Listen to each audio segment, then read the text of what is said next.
Time for sound design. In today's video, I want to talk about the ADSR envelope. I've made a video before where I talk about how to create a synth patch from scratch on a subtractive synthesizer. And in that video, which I will link down in the description, I talk about color, time, and movement as three aspects or three concepts that might help you, or that at least help me in thinking about how to shape sounds, how to create sounds on the synthesizer. And within that time concept, I talk about the ADSR envelope, the attack, decay, sustain, release envelope, which you can find on almost any synthesizer. So for instance, on the Microkorg or on the Minilogue or on the Rev 2, or basically any subtractive synthesizer and many other non-subtractive synthesizers as well. I think the ADSR envelope is a very powerful sound design tool. You can really shape a sound from a synthesizer or a synthesizer patch in very dramatic ways, but with just these four parameters, the attack,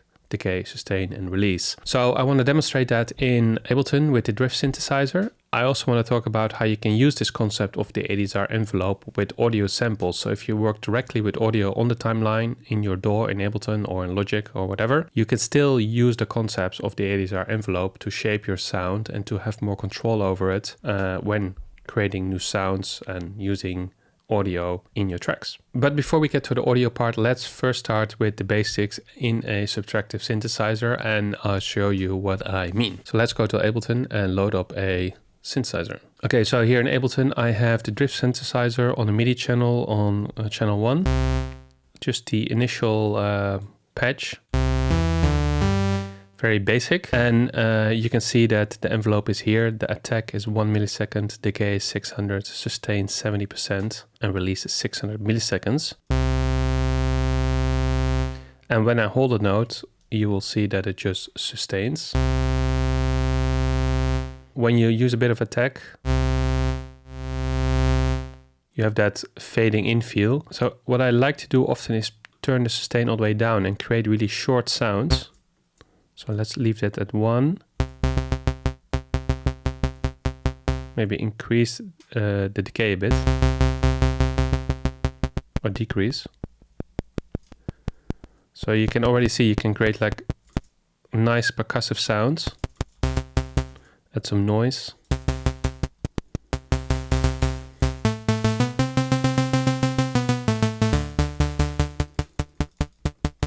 And now when you increase the attack, you have like this fade in, you can kind of get this reversey sound. And that's just with the attack parameter of the envelope.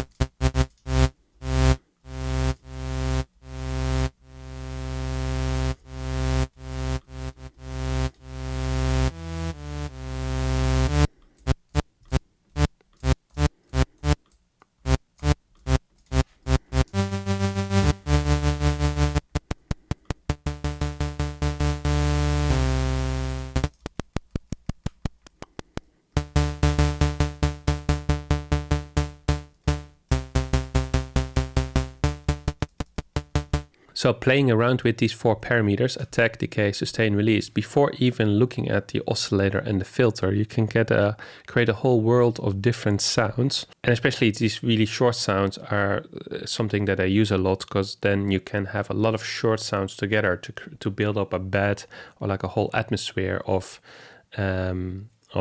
instruments. If you have one or two massive chords that are sustaining, then you have less flexibility. But with these really short sounds, there's a lot of room that you leave for other layers to come through. And one particular thing I like to do is to put a delay on these very short sounds. So you create a sound with a very short decay and attack, very percussive.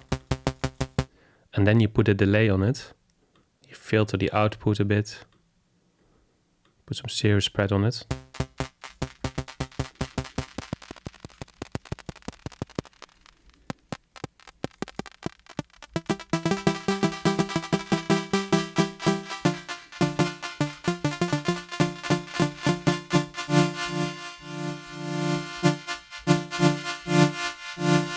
Especially when you have an attack of something like around 250 milliseconds. It's long enough to get that reversey effect, but not too long that you really have to wait for the sound to come in. So if you do something like around 250, let's put in some notes. So let's put this in, and then for the second bar we put a few more notes in and we make them a bit shorter. So we're gonna change the attack for the second bar and maybe put the attack to like 2 milliseconds. So on the first bar we have these notes, on the second bar we have a few more, and the attack is at 2, and in the beginning the attack is at 250, and then you get this.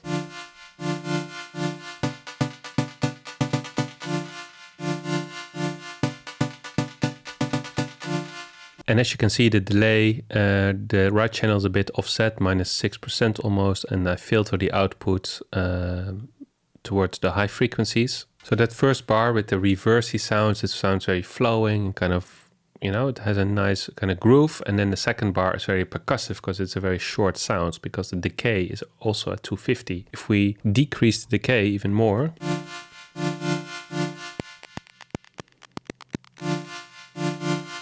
you don't really hear it in the first bar with the reverse because it's more about the attack, but then in the second bar you really hear that the sounds are very short.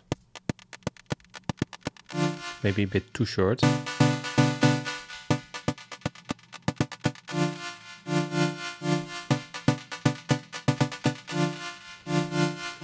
And the cool thing about this is that I only touch the envelope of the drift synthesizer. So it's just oscillator 1, oscillator 2 and a noise oscillator. And I didn't do any other kind of modulation nor kind of complex sound design with the synthesizer. The only other thing I added is a simple delay.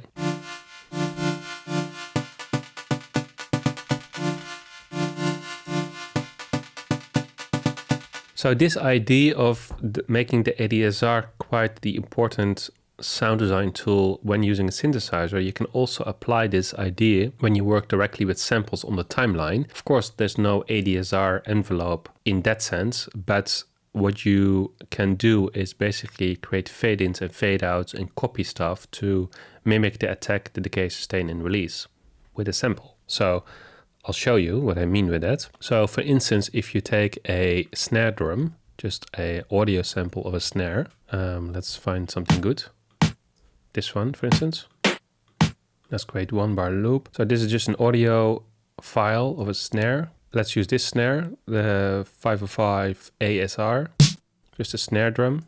Just gonna put a low cut EQ to filter out everything below 100 Hertz. So now when you look at this sound, it's a very short sound, it's a percussive sound. The attack is basically 0 because you immediately hear the sound. Then there's a decay that's short, there's no sustain, and there's not really a release, or yeah, there is some release, but it's a very short sound. But what you, for instance, can do with these percussive sounds, of course, is create an attack. So basically the sound fades in. So if you select like this, right click, you can create fade in, or this, what is it, Option Command F on Mac. And then you have a fading in snare drum, or a little bit bigger fade. And then you suddenly hear that this snare drum can become a shaker. So if we filter out more low frequencies, then we, like if you look at this, there's a lot of frequencies around, what is it, 138 Hertz. So if we filter like quite aggressively, 750 for instance, we basically have a shaker made from a snare drum by only increasing the attack by using a fade in, because we don't have an envelope because this is a sample. And then if we copy this a few times, we have a little shaker pattern. So let's add a kick drum to this to have a bit of a reference.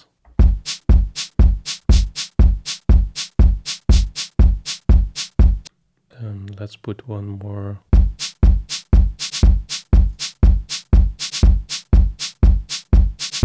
But now we can apply this same technique to the kick drum by creating a sort of, not really like a scratch, but some kind of kick drum that's a bit more soft and that we can repeat easily by kind of adding an attack to the last kick drum. So what I mean is, like for this kick drum, let's also put a fade in. It sounds a bit like a scratch, and then we repeat it.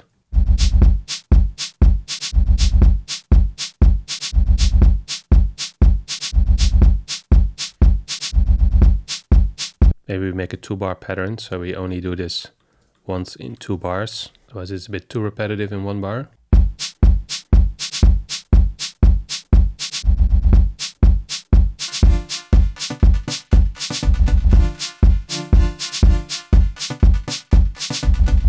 And on a similar note, what you can do if you have a short sound but you want to sustain it, you can basically copy it to make it longer without time stretching. Let's find a short sample that we want to make longer.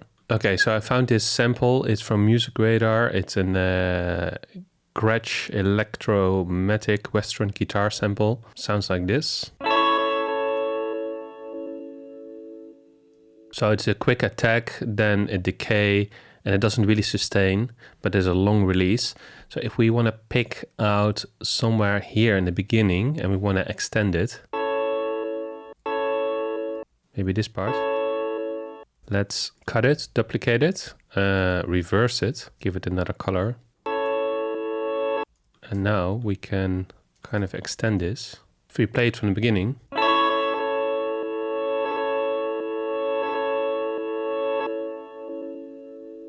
but if we just play this part,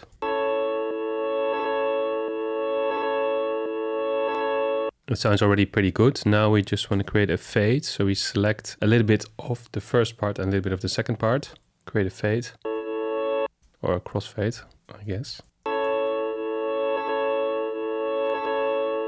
And this is in a way, if it would have been a synthesizer, you would crank up the sustain and it would just sustain. But now that we're using a sample, you have to do a little bit of cutting, manual crossfading, and it's not perfect, but it is sustaining. And if you don't know the original sample, it sounds pretty convincing.